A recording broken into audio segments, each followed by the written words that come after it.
I don't remember a word he said. I remember how he was dressed. And the beginning of the rest of my life began at that moment. Within a year, the council had been convened. Pope John had arrived on the scene, powerfully demanding change and implementing, among so many other things, the two most important changes. One, the move away from Latin, which is the perfect symbol of unchangingness, the move to the vernacular, so much more than about language, a move into historical consciousness, understanding that the Catholic Church too lives in history, and that no, Jesus didn't speak Latin. Jesus wasn't even a Christian, much less a Catholic. I thought he was an Irish Catholic. Jesus was a Jew, pure and simple. And the God Jesus proclaimed was not the God of the New Testament against the Old Testament. Jesus proclaimed the God of Israel, pure and simple, the God of Isaac and Jacob and Rebecca. That reminds me, James. Yeah, no, I just jump in quickly just to, there's something you actually wrote in Constantine's Sword as I was kind of preparing some notes for this evening that really struck me, and it struck me when I read it the first time, and it really, really struck me again, but concerning the split between Judaism and Christianity in the 2nd century, you wrote, the road not taken might have led to a religious collaboration between evolving rabbinic Judaism and nascent Christianity with some kind of mutual notion of the one covenant, binding both currents to the broader stream of the one Israel, which I was just struck by that image of the stream of the one Israel. And actually, maybe you could speak a bit on. Well, brilliant intervention, Michael, and thank you for it, because what you're setting up is the most important change that came with the Second Vatican Council, the vision of Pope John and of Hans Küng, which was that the ancient divide between the church and the synagogue, which lives on in Western culture as the divide between the good and the bad, between Christianity and Islam even, and in our culture, between white supremacy and people of color. This positive, negative bipolarity rooted in the church against the synagogue was an early mistake. And our lives as Catholics begins the renewal when the fathers of the Second Vatican Council repudiate the mistake. Now, you all know, and many of you, like me, are advocates of change in the church about women, about sexual morality, about ordination of married people, about pluralism, about any number of, about democratic liberalism in the church. We're all familiar with the agenda. Nothing in that agenda comes close to the significance of what the Vatican Council did when it renounced the Christ killer myth, which in Western culture is the basis of anti-Semitism, and when it renounced, relatedly, the idea that the church has replaced the synagogue as the favored chosen people of God, that Israel continues as an authentic, ongoing, lively manifestation of God's presence in the world. Hans Küng was a prophet of that vision. Pope John was the one who implemented it. The Vatican Council decreed it.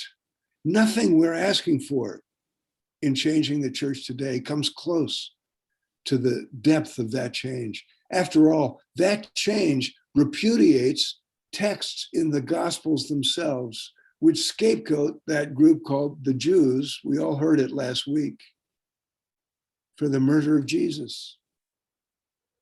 And that, my friends, is the beginning of my story. So Hans Küng's memory is essential to it. I was there at the beginning. As I said, I embraced as a young man the Church of the Council of Trent, repressive, reactionary, terrified of Protestants, afraid of pluralism, at war with liberal democracy as it unfolded in the Enlightenment, skeptical of science. The church that people of my generation, of whom some are present here, took for granted when we were young. And the best thing about our life stories is that we were invited to leave that negative, narrow vision behind. Hans Kung, and I know that many of you are friends of or value the lessons brought to us by Richard McBrien. Richard McBrien was the Hans Kung of America. I like to think of Hans Kung as the Richard McBrien of Europe, a son of Connecticut.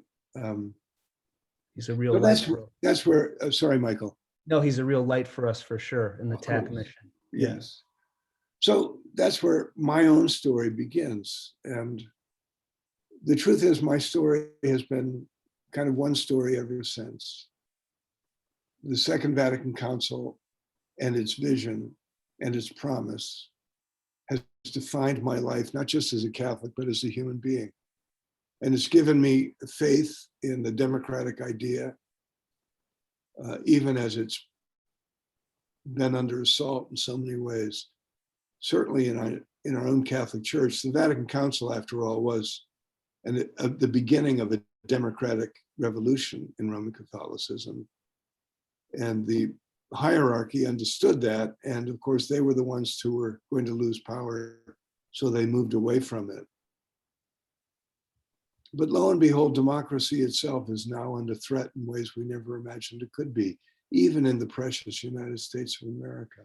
No, it's interesting. I wonder if you see what's happening in the church as part of a broader pattern of kind of institutional collapse that we're seeing and distrust in institutions, or if it maybe predates some of what we're seeing today in more secular areas.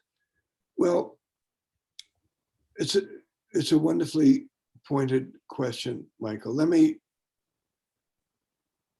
just spend a minute or two, and then maybe, and I don't want to talk a long time because I want to hear from you folks about what we've all been through over the last year, which goes to the question you raised, Michael. We're all living through this trauma.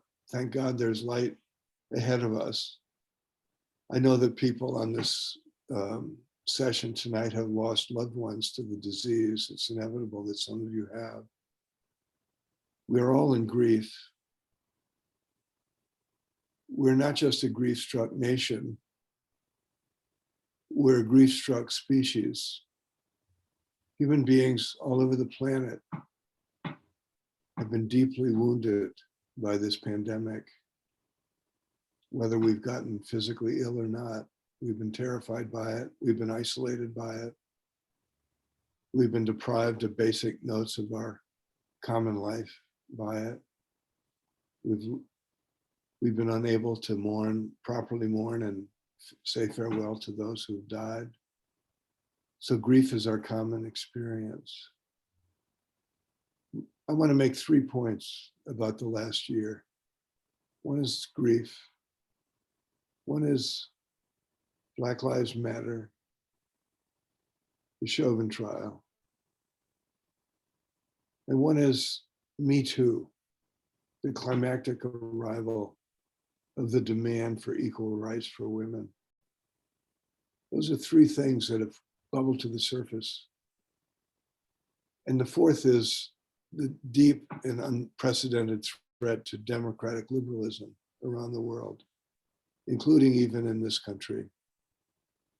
The Catholic Church is essential to the human response to each of these problems, which is why we're Catholics and why fighting for a reformed, humane, pluralistic church devoted to justice, equality for women, justice for the poor people, and an ongoing commitment to rational belief is so urgent for the future of the human species. First, a word about grief. I don't know about you, but I'm very proud of our Catholic president. I'm of the Kennedy era. I think of myself as one of Kennedy's children. I loved the memory of John Kennedy and his witness. I worked as a peon in the 1960 campaign. Joe Biden, serious Catholic, serious about conscience, follows his conscience, doesn't kowtow to a autocratic and unchristian hierarchy, which gets him in trouble with the more conservative bishops.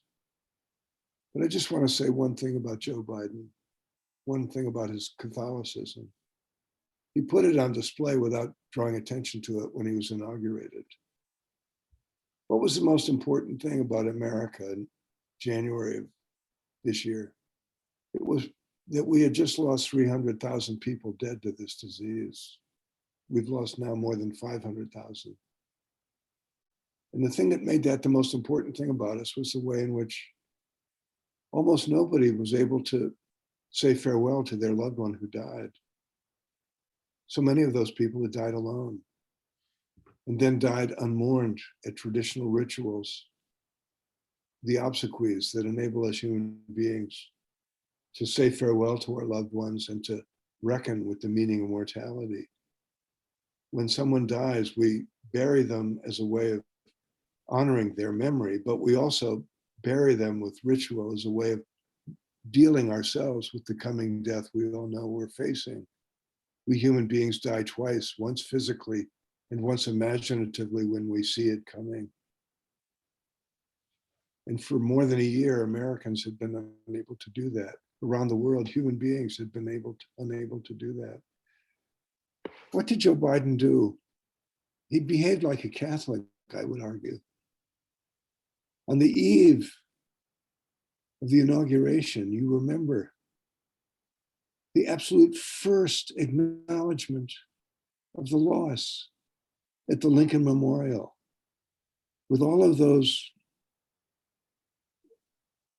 illuminated objects running along the reflection pond between the memorial and the Washington Monument that were brought to light rhythmically to music as we heard Amazing Grace and Leonard Cohen's beautiful psalm, Hallelujah, sung. And President Biden, Jill Biden, Vice President Harris, her husband, standing there. It was a wake. It was bringing the dead into the present moment, saying they're still with us. We honor them. And those of you who've lost them, we're with you tonight. And then what? The next day at the inauguration, instead of the usual peroration, the usual call to arms, Joe Biden told us what the last year had meant. It was a eulogy. He preached a eulogy. That's the second moment of the Catholic ritual of funerals. The wake, the eulogy. And then what? He didn't, as newly inaugurated presidents always do, he didn't go to a festive lunch, a celebration. Do you remember what he did? He went to Arlington Cemetery directly. He didn't make a fuss about it, folks. He went to Arlington Cemetery and he laid a wreath at the Tomb of the Unknown with all of the living presidents except one. An act of American committal. That's the old liturgical word for the ceremony at the graveside, the committal. It was a completion of the requiem. I don't mean to be religiously imperialistic about this, but this was a man coming right out of deep Catholic imaginative roots. And the healing that he hinted at and promised. I'm not interested in turning this into a partisan celebration. That isn't my point. I'm lifting up how we recognize the Catholic imagination in this man. And the reason I want to do that is to emphasize how valuable, how precious it is. How precious it is. So that's what brings me here tonight. Now, it so happens that I'm publishing this book now, which is the result of the last 3 or 4 years of my life. It's the result of the last 78 years of my life. But it's well timed because I'm speaking to the problem of loss of faith. If the Catholic Church has lost faith in itself, you know the human species is in trouble. We're in danger of losing faith in the idea of commonwealth. What do we hold dear together? We're in danger of losing faith in the idea of democracy. The Catholic Church, a monarchy, an imperialist monarchy, in our lifetimes has been on the road toward a democratic reform. And I just want to conclude these opening remarks by lifting up Pope Francis, who has been such a signal of hope for us. When he became Pope, the vision of Hans Kung and Richard McBride and Pope John XXIII, for that matter, seemed to be coming true. And not only Catholics, but people all over the world recognized in Pope Francis an image of profound hope, his courage in opposing populism, his embrace of the fight against climate change, his defense of migrants, his insistence on the importance of equality for everybody, his criticism of capitalism, his insistence that the church itself needed to change, his assault on clericalism in the church. What hope we felt. My book began in the summer of 2018 when that hope was dashed, when I realized that Pope Francis was going to be unable to break the lock of clericalism on our church, when he finally refused his single most important obligation, which was to seriously alter the structure of clericalism, having been laid bare as the source of the terrible abuse of children, the sexual dysfunction of Catholic clerics.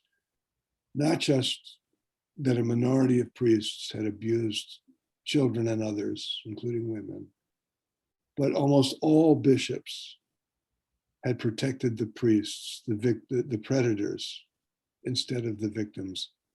And why was that? Not because the bishops are indifferent to the suffering of the victims, but because the predators occupy positions of power with them on the pyramid of church structure, church hierarchy, clericalism, pope, bishops, priests, lay people at the bottom.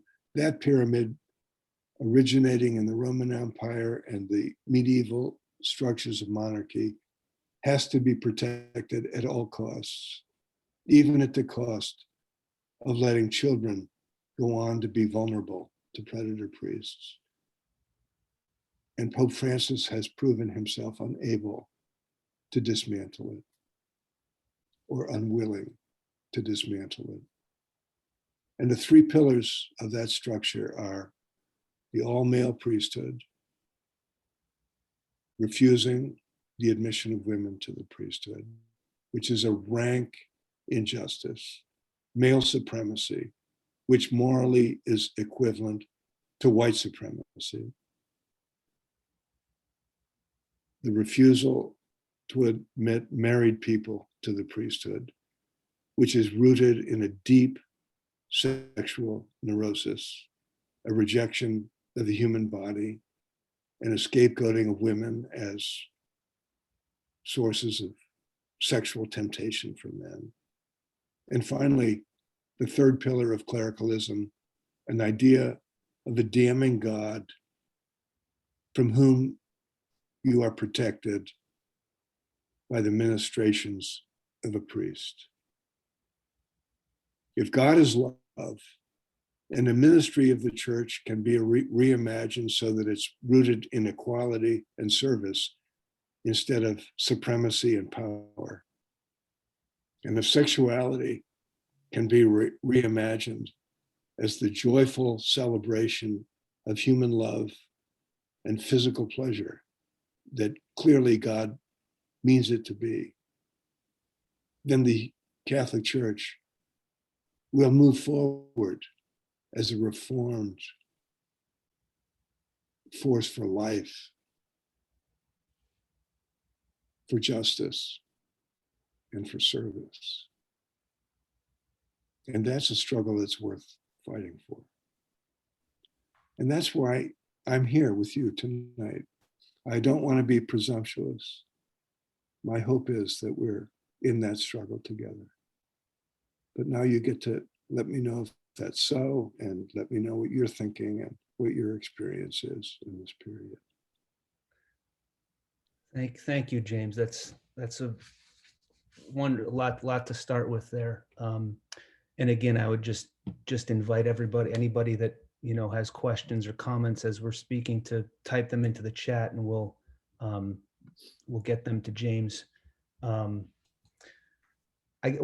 thing that, well, I guess you mentioned traditional rituals, and speaking about traditional rituals, and one thing in reading the new book, which is fantastic, I was struck by the kind of coming back to some of the ancient rituals of the church, and where you feel we might be headed with kind of rediscovering small church communities, rediscovering some of the older rituals that maybe we've fallen out of touch with. I know that we have some people, some guests this evening that are with small church communities, and people looking to have these kind of smaller cells of worship, almost like we read in the book of Acts. And that seems to be a real prevalent trend in the church, particularly among, I think among Catholics of all ages. I think among younger Catholics too. They're looking for that more intimate sense of community. And at the same time, balancing these kind of global forces that are calling us, towards more of a global sense of solidarity. How do you see those two things being balanced? And, what would the sacramental imagination look like in kind of a more decentralized church? I'm thinking of a bit in elsewhere in your writings, you've talked about the healing circles of the first followers of Jesus. And I love that phrase. And I'm wondering if you see that as maybe an emergent trend. Well, I'm no expert on these things, Michael. And I suspect there's some people in the conversation tonight are more than I am. I would just like to say that in this pandemic period, where we've all been in exile from normal experiences of the church, there are people on this call tonight who are probably not churchgoers regularly, but there may be some others who were. But nobody's been a regular churchgoer this year. I mean, even those who've managed to get the reservation to be in the small minority of people who are allowed because of social distancing to be at church, it's not the same. And it has to affect our imagination going forward. And it has to help us remember who we are. Where two or three are gathered in my name, there I am among you. Whoa. Where two or three are gathered in my name, there I am among you. I mean, and that's what defined the first impulse. There's this big, crazy debate about whether women were authorized by Jesus to be leaders in the early church. Hello. We know that for the first 100 or 200 years, certainly up to maybe when Constantine became a Christian and when the empire took over the Catholic Church, that the main form of Catholic life was gathering at the table in homes. Homes in the ancient world, pretty much the way they are in the present world, were presided over by women. I mean, excuse me, the tables at which people gathered to memorialize Jesus and celebrate his presence were presided over by women.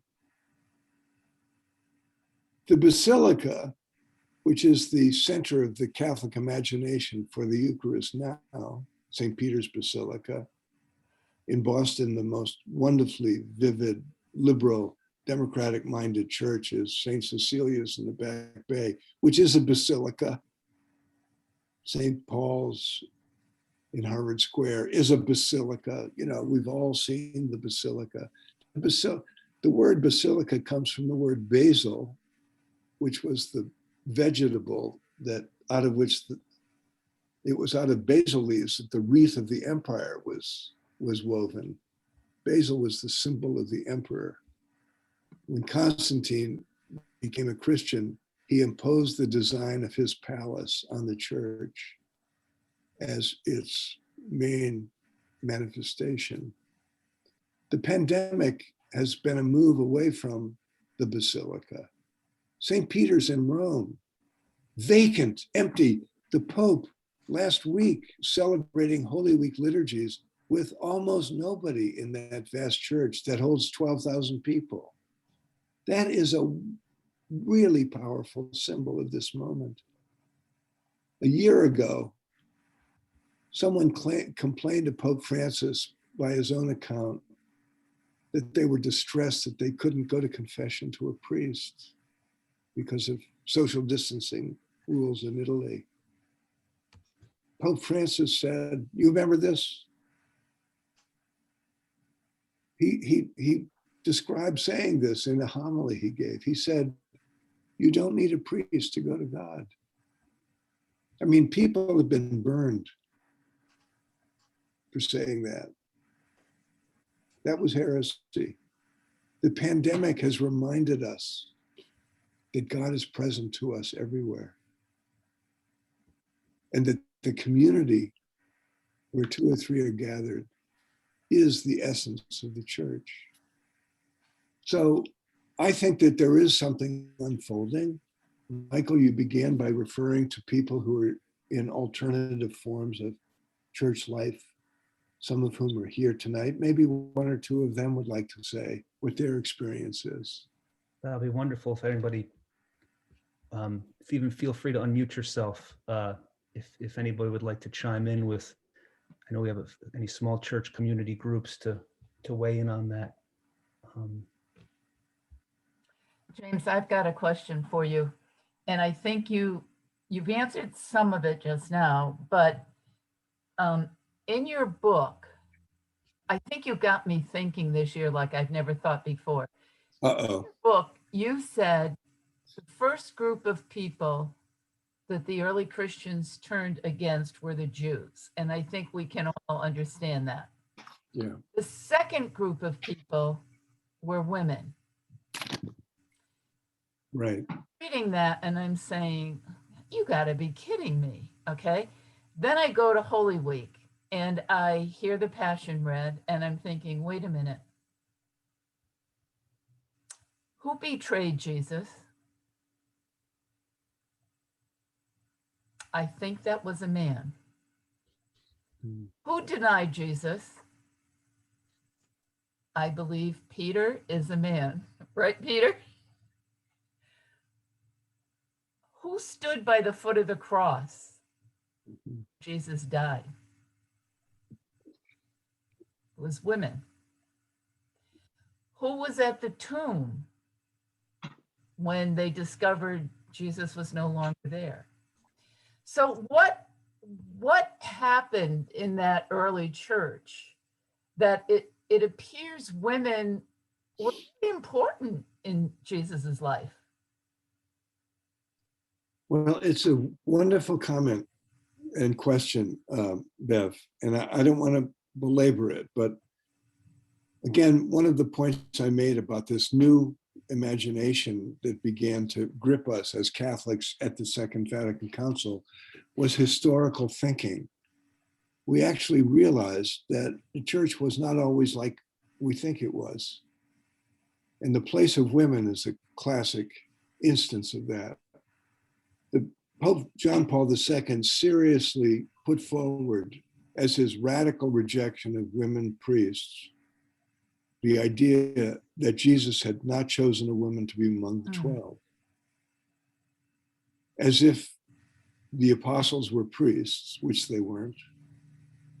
The only priests Jesus or the apostles knew in the year 30 or 31 were the Jewish priests, the Kohanim, who presided over sacrifice in the temple.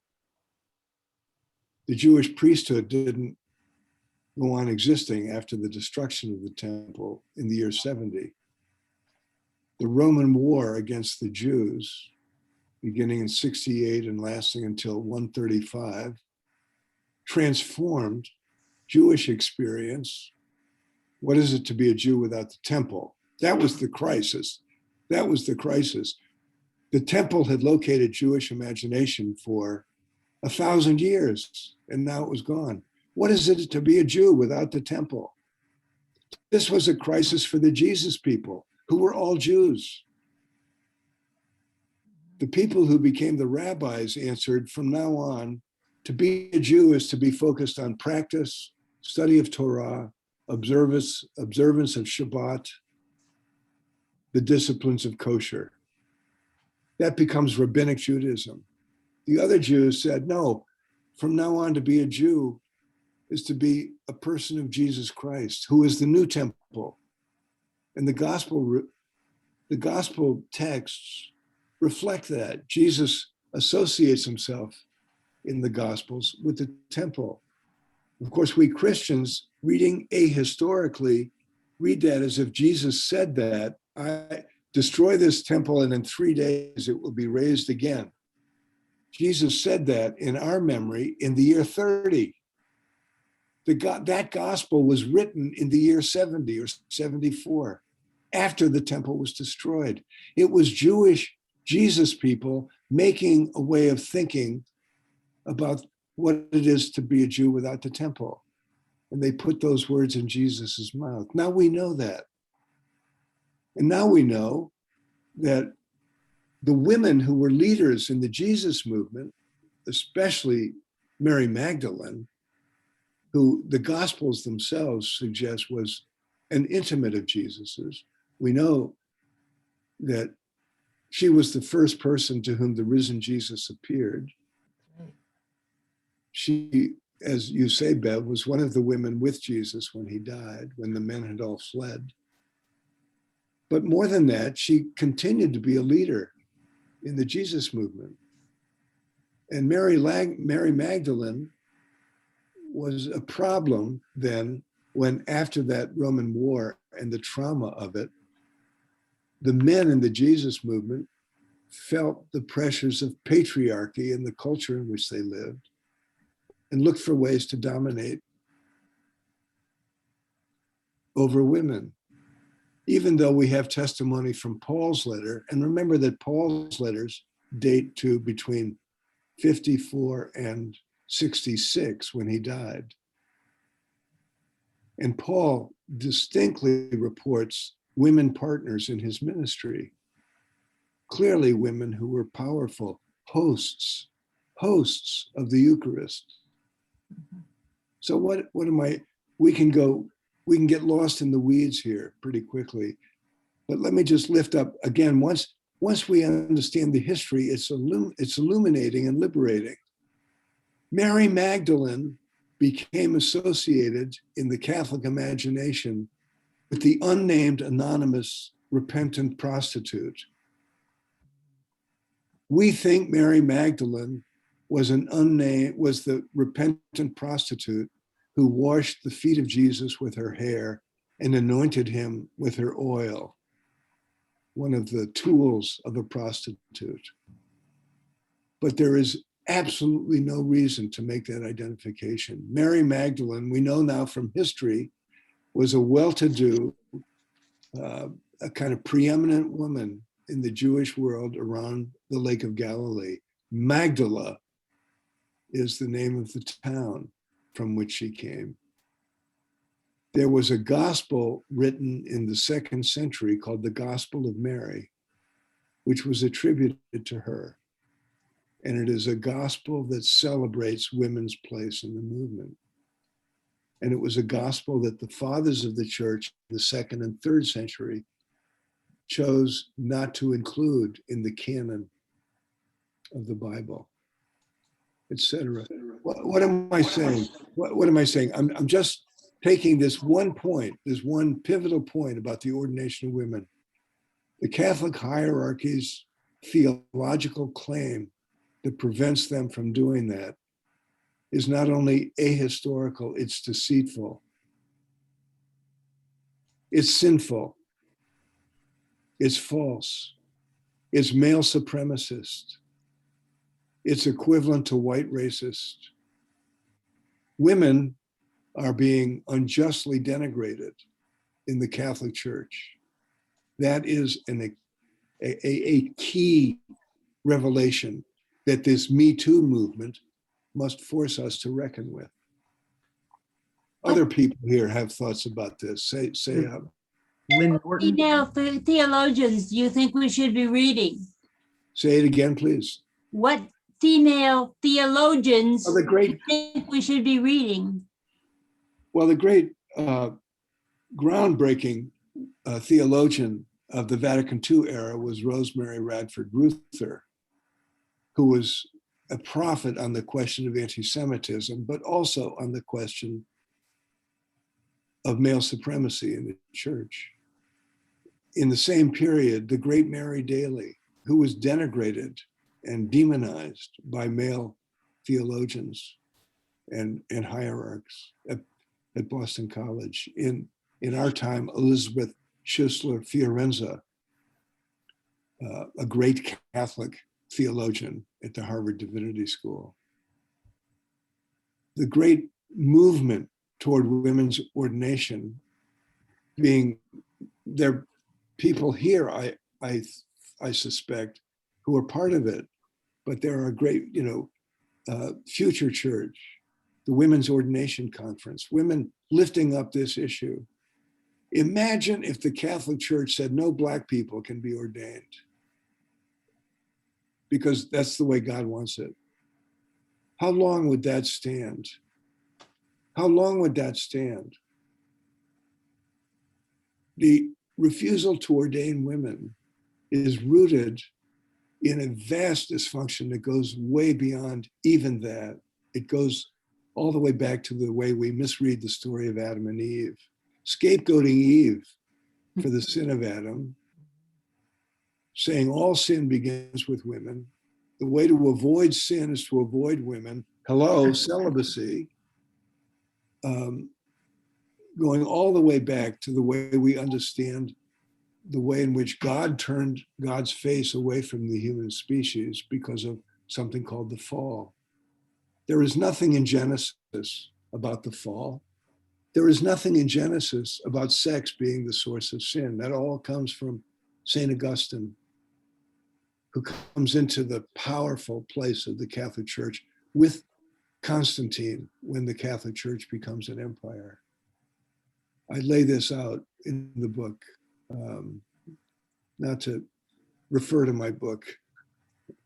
That's not my point. This is well known to you, I know. I'm not telling you anything you don't know.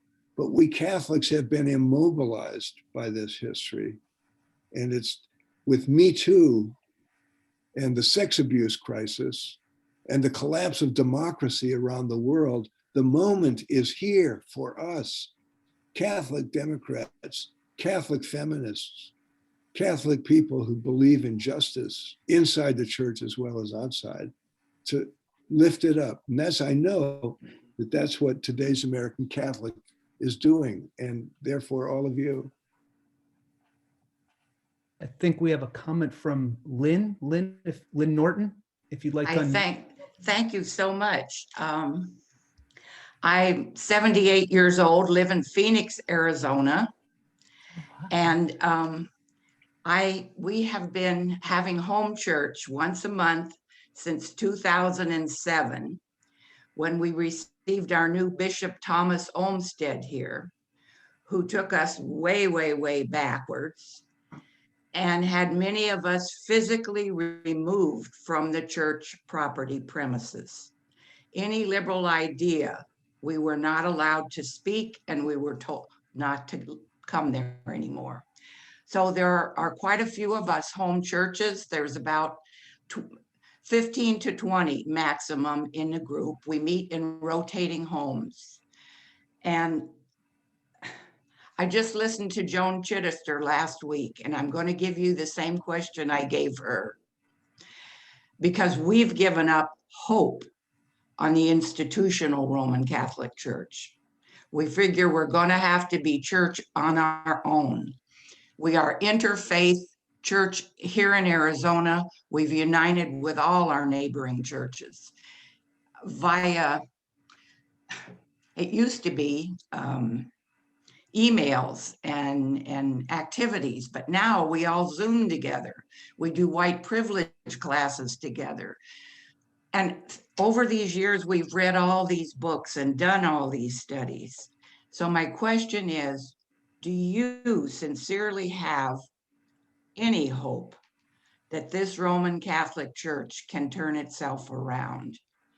And I'll tell you what Joan Chittister said.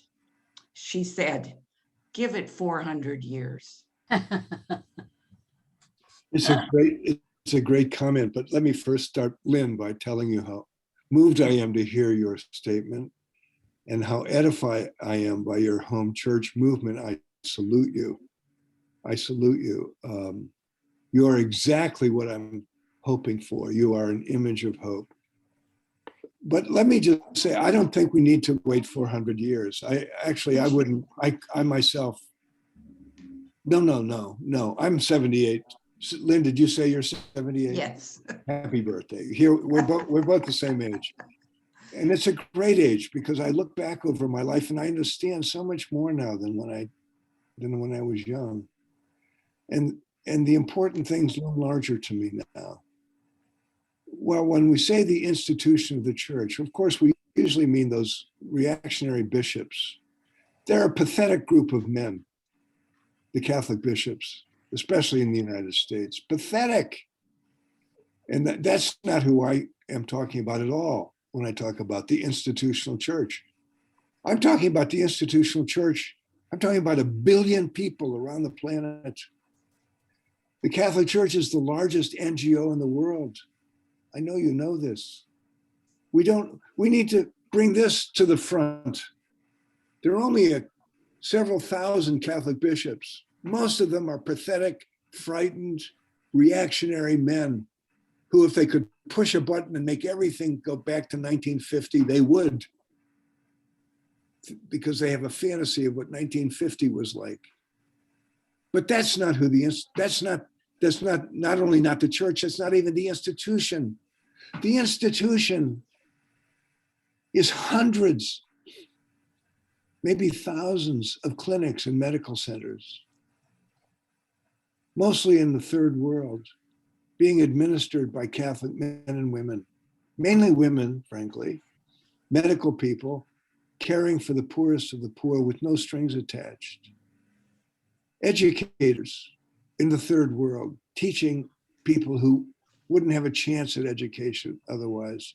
But also in Europe and in America, the brilliant men and women who administer Catholic institutions of higher education, the Jesuits, the other teaching orders, those wonderful men and women who are running Catholic parochial schools in cities all over this country. They're the church. They operate independent of these sad, small men who are the bishops. They recognized in Pope Francis a leader of the hierarchy that might speak to them. He's going to have come and gone, apparently, without doing it, without really instituting the reforms we were hoping for. But that doesn't mean it's over. 1 billion people. Lynn, think of it. Most of them, very much like you and your colleagues. Most of them home church people, even if they don't have access to what you and I would call home churches. There are people who find their ways to the Eucharist one way or another. I myself am not going to the Eucharist now because I refuse to associate with the clerical structure. But that doesn't mean I'm doing that as a way of valuing and honoring the Eucharistic centrality in the Catholic Church. What you are doing with your home church is exactly right, but we don't have to wait 400 years. The church is changing even in front of us. It doesn't mean that a liberal has to replace Pope Francis.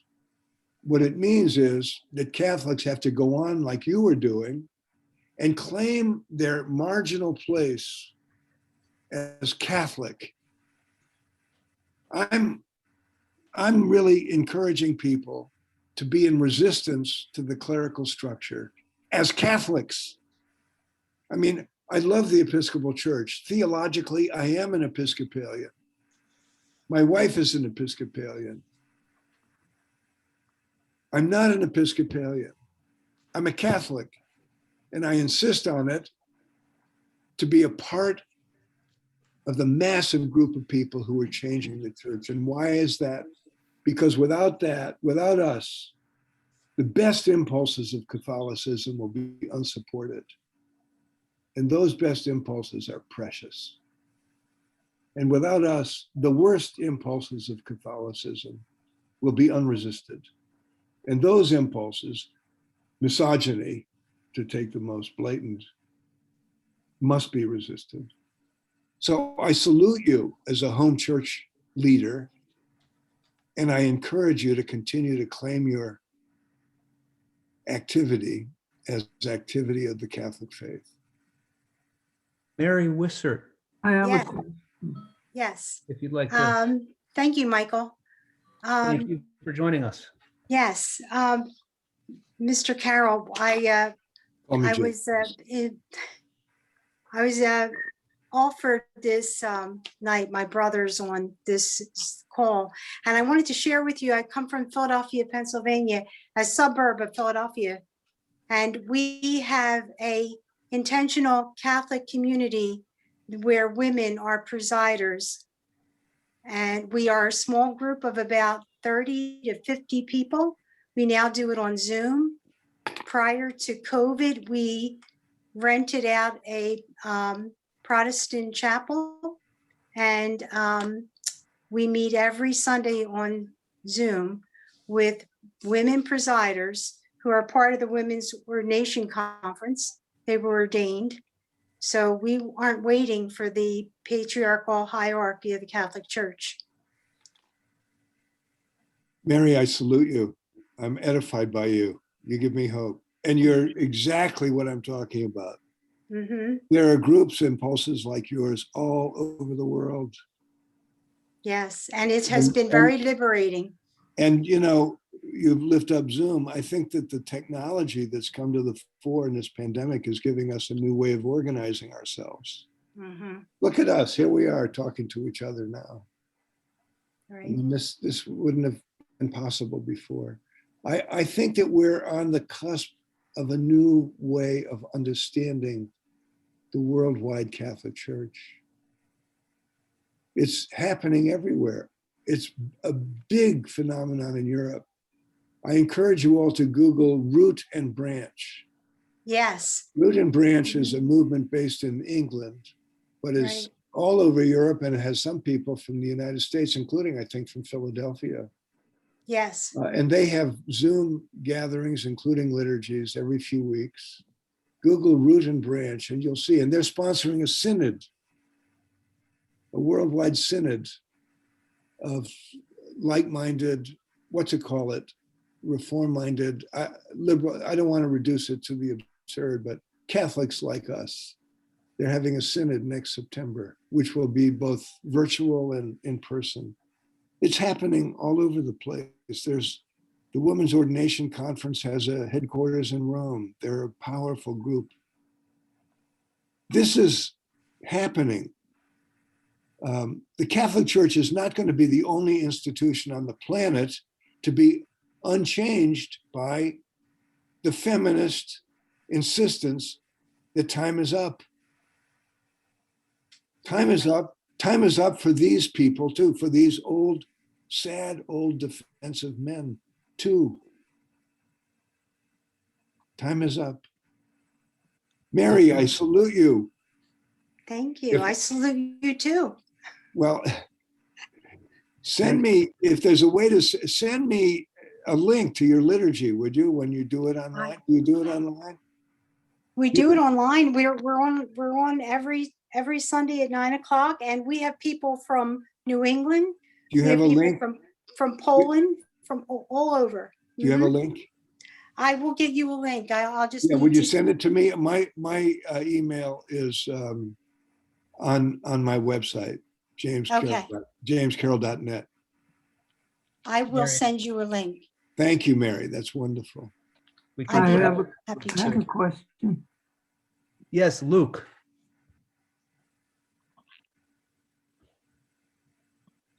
Luke? You might be muted, Luke. Okay, can you hear me? Yep. Yep. Hi, Yeah, we Luke. can hear you. Yeah, I was saying in the spirit of Dick McBrien, who always stressed that we should look at things not as either or, but as kind of look in the middle sort of thing, in medio stat virtus. So from what I'm hearing from you, I'm feeling as if we probably ought to just ignore the bishops. But I think Dick would say that's an either or thing. We can't write them off completely. In the National Catholic Reporter recently suggested that the bishops should be investigated. I think they said by the Vatican, but my question is, that wouldn't do much good. So who's going to investigate the bishops? And should we ignore them, or should we find a middle way? I guess that's my question. Well, Luke, I honor you. I especially appreciate your invoking Richard McBrien. I myself don't ignore the bishops, especially Pope Francis. I think that we should lift up the way in which Pope Francis has represented such hope to us, and honor him for demonstrating that a powerful, humane, reform-minded Catholic leader can make a big difference. He could have made a huge difference in the Amazon region if he had accepted the recommendations of the Amazon bishops to ordain deacons who were already married, and if he had accepted their recommendation to open the diaconate to women. He didn't, but if he had accepted that, it would have been an opening for the movement on clericalism. We should celebrate what Pope Francis represents in a positive way, and all those bishops who are aligned with him. The Catholic bishops are like the United States Senate. No, really, they are. There's a sizable number of them who are reactionary, defensive fascists. Right. Let's call them what they are. Right. And then there is a sizable number of them who are liberal-minded, open-minded, looking for a future that is just and inclusive. The United States Senate is in a death struggle with itself. We're all at the mercy of it. The Vatican and the Catholic hierarchy are going through something like that. Pope Francis has disappointed the reform impulse, partly because he's been locked by the reactionary elements in the Vatican and the hierarchy, much in the way that Barack Obama was locked by the reactionary elements in the United States Senate. I'm being partisan here, and I apologize to any Republicans. But my apology is only half meant. I think we need to, I do believe that the worldwide structure of this church matters. So Luke, you're absolutely right to begin by reminding us of that watchword of Richard McBrien's. It isn't either or, it's both and. So we can be in resistance to the hierarchy, I think we need to be anti-clerical resistors inside the church, anti-clerical. But I also think that we want to think politically and move step by step toward political power over this institution, because it matters. There are more than a billion Roman Catholics around the world. Compare that to the number of Jews in the world, which is fewer than 20 million. Think of that. The Catholic Church is the only institution of its kind on the planet that crosses every boundary: rich, poor, ignorant, highly intellectual, high-tech savvy, primitive, with no access to technology. We are, well, James Joyce said it, Catholic means here comes everybody. We are the human species. We're the only institution like that. That's what makes fighting for it worthwhile, and it makes fighting for it politically. We could all just go away and form our own little sect. But that's not what we're talking about. When Lynn talked about her home churches, she wasn't talking about people who have left the Catholic Church. She's talking about people who are in resistance to it. We are conscientious objectors to the Catholic Church. We are not deserters from it.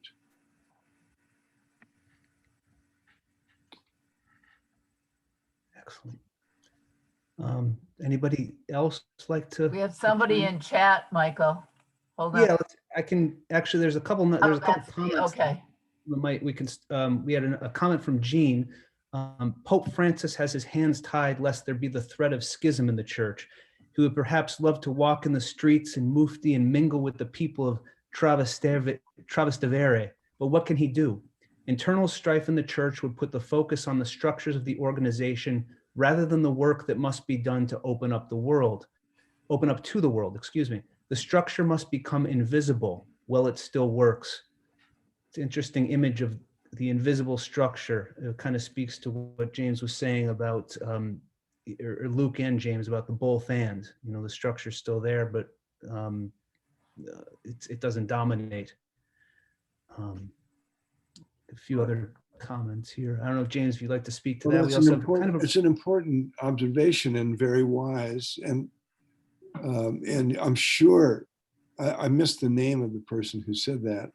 This was Jean Charlo, one of our. Jean, I just yes, you're absolutely He's here right. with us tonight. Well, schism is the threat, but I would just say that it shouldn't be an immobilizing threat.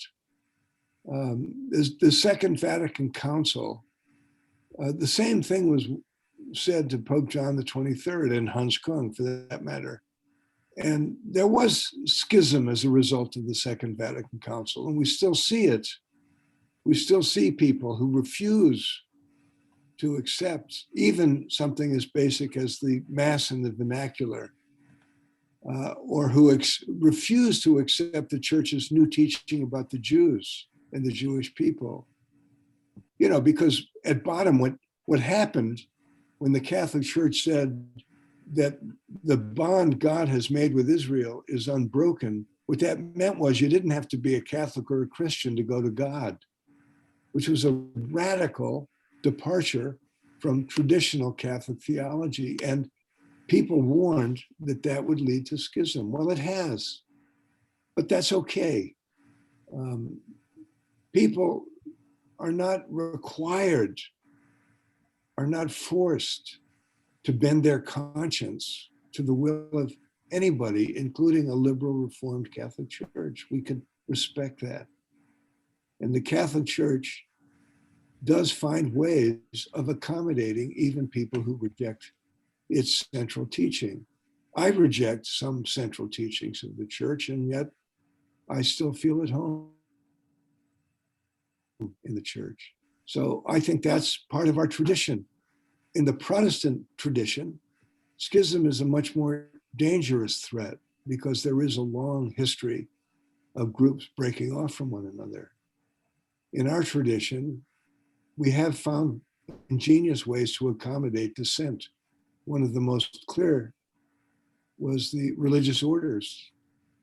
Religious orders in the Catholic Church enshrine different emphases and different understandings of what it means to be Catholic. Franciscans emphasize piety, speaking generally. Jesuits emphasize the intellectual life, speaking generally. That's an accommodation of a very profound set of differences.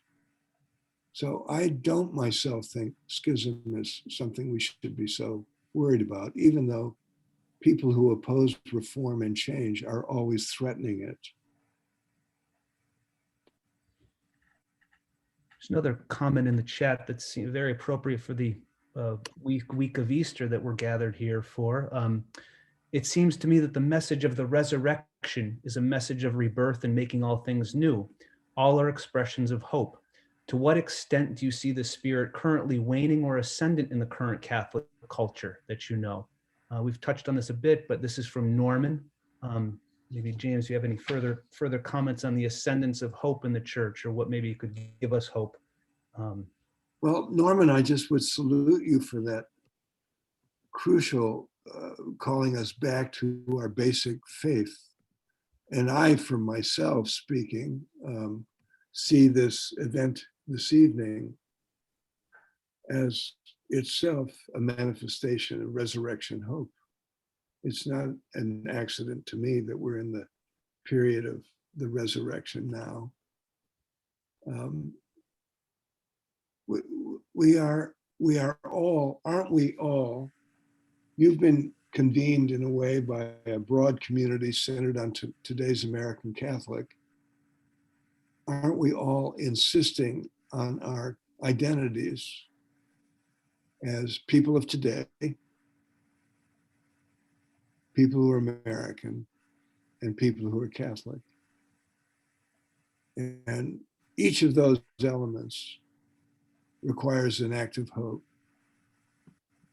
I'm a hopeful Catholic in exactly the same way I'm a hopeful American.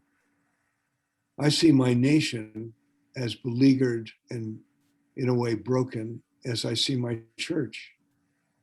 I wouldn't think of cutting my ties with America, despite the grotesque manifestations of racism and sexism and the temptation to fascism that we've seen over the last few years.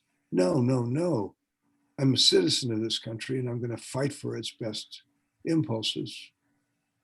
The same way with my life in the Catholic Church. And what enables that? It's the hope that you just lifted up. But hope isn't something that comes out of nowhere. Hope is a choice. We choose to be hopeful. We're confronted with very dark and serious challenges. What do we do with them? Do we just quit on it? Do we just fall into a kind of cynical skepticism? Nothing is that important. I'm not going to get upset about it. Let it go. Let somebody else deal with it. No. We choose to re-engage, remind people that once there was a new possibility, the Second Vatican Council, or in American terms, once there was a new possibility, the election of an African-American president. We are, human beings are defined by our capacity for self-surpassing. There's nothing automatic about it, but it can happen. And the difference between us and other creatures on the evolutionary scale is that positive evolution for us as a species is a matter of freedom. We're responsible for it. And what are the stakes? I don't want to be overly grave here, my friends, but I'm the son of an Air Force officer who was a member of the nuclear priesthood, and I'm lifelong obsessed with the threat of nuclear weapons. I believe the stakes are nothing less than the survival of the human species. And the human species, if it's going to survive weapons of mass destruction and new forms of technology and the threat of climate degradation, if the human species is going to survive all that, it's going to be because of human choices. And to tilt the scale toward positive human choices, I'm convinced the human species desperately is in need of a reformed, justice-minded, pluralistic, rational Catholic Church. Might have time for a couple more questions here. If anybody, we have one kind of information. Oh, actually, Fran Simone Pelletier raised, if you'd like to. Yes, I am not a techie. All I have is a name up there and I don't know how to do any of this. Oh, that's fine, Fran. Thank you. Nice to have you with us. Well, I guess I'm listening to all this and I'm vacillating between hope and despair at the very same time. I'm wondering, I guess, in my 83 years of working and good 50, some of them in the church professionally, and all of that time feeling as if I'm a voice crying out in the wilderness, and the wilderness is getting larger and my voice is getting smaller at the very same time. I don't know. I don't want to leave the Roman Catholic Church because that's, well, my whole life I've been in the Roman Catholic Church.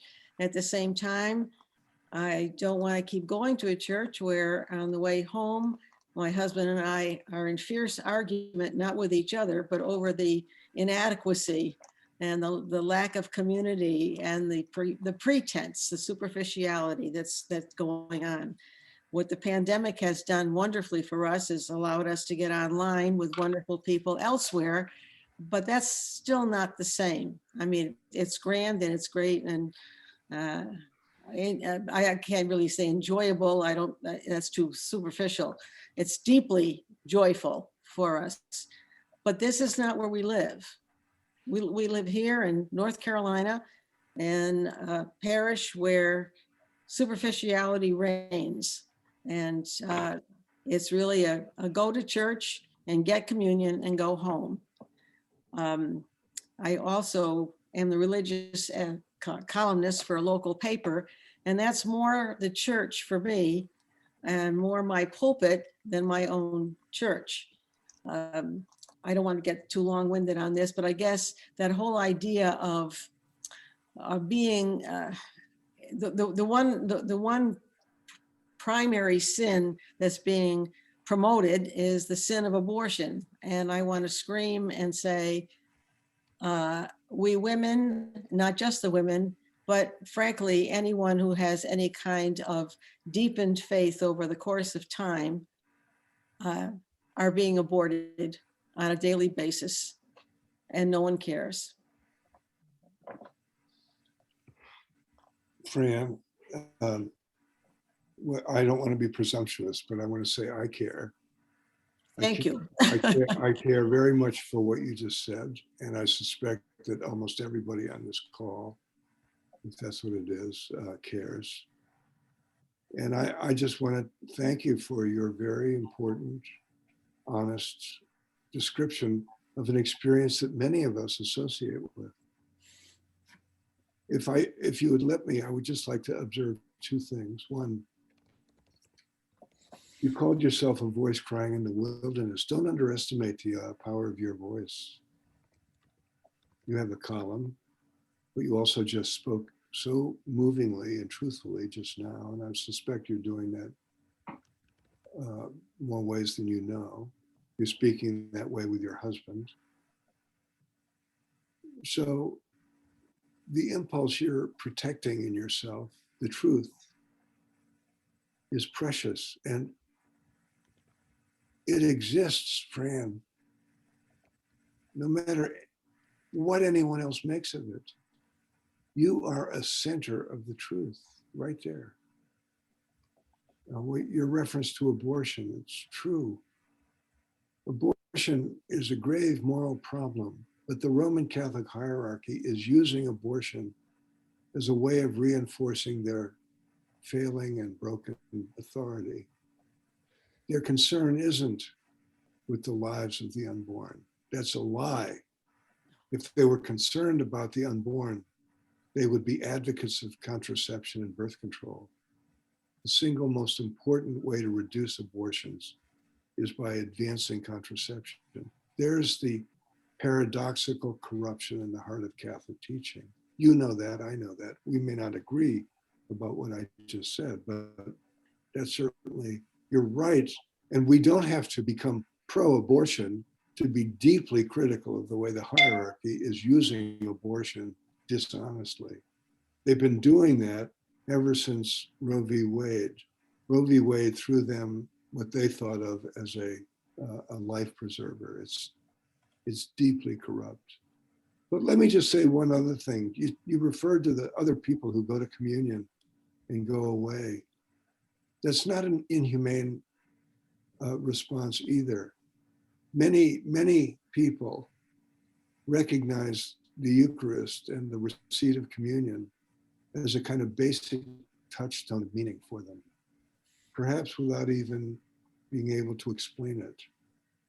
And if all they want when they go to church is to receive communion and to, where possible, blank out the nonsense they're hearing from the pulpit, that's a very humane, that can be a very humane thing. I've been referring in this evening's discussion to the billion Catholics around the planet. I suspect most of them are like that. Most of them find their way to the Eucharist, recognizing it as the center, where two or three are gathered in my name, there I am present, a way of touching the presence of Jesus Christ. It isn't the church you and I are hoping to live in, Fran.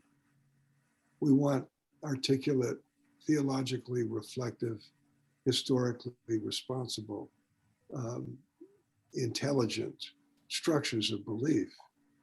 But maybe the most basic thing of all is a taste of the bread.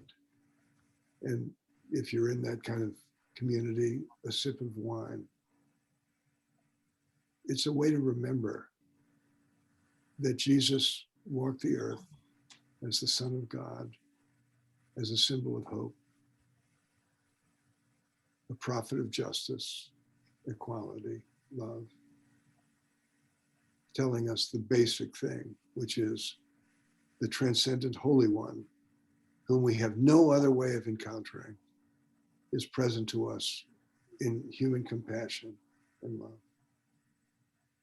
Fran, you're doing something precious, and lifting your voice tonight was a good example of what I think you're doing in all kinds of ways. Thank you. Thank you so much, James. I think that's about our time for this evening. We have a lot more questions in the chat I wish we could get to, but I know it's getting a little late for everyone. But we just want to thank you so much for sharing your time and wisdom from your new book and your other books, and engaging with us and giving us some things to pray on and hope for, and some practical actions. There was a great mix in the conversation of praxis and contemplative efforts and prayer, but also real things we can do to kind of keep things moving forward and keep things hopeful. So thank you. Michael, I'm so grateful to you and all of you friends, and I mean friends seriously. We're conscientious objectors. We're not deserters. We're anti-clerical resistors from within. We're people who are hopeful because we understand that hope is a choice. And we've made that choice to be hopeful about our struggling nation, our struggling church, which are alike. They're very much alike. And we want to support Pope Francis in all the important things that deserve support. And we want to keep alive the vision of Pope John the 23rd, Hans Küng, Richard McBrien, all of the people who have enabled each one of us, one way or another, over the years, to stay with this church. I'll end by lifting up their memory, whoever they have been. And each of us has a private litany of those people. We should be thankful for them. And after this night, I include all of you in that litany for myself. I'm very grateful to you. What a privilege it's been. Michael, keep up the great work at Today's American Catholic. And Bev, thanks for hounding me to get me here tonight. It was wonderful having you. You're really good. So be well, my friends, and stay healthy and safe. Thank you. Thank you, James. And thank you everyone for Thank you. joining us this evening. Yes, And, thank you. Thank you. Appreciate everybody's comments and queries and everything. So thank you. Thank you. Blessed Easter. Good night. Thank you. Good night.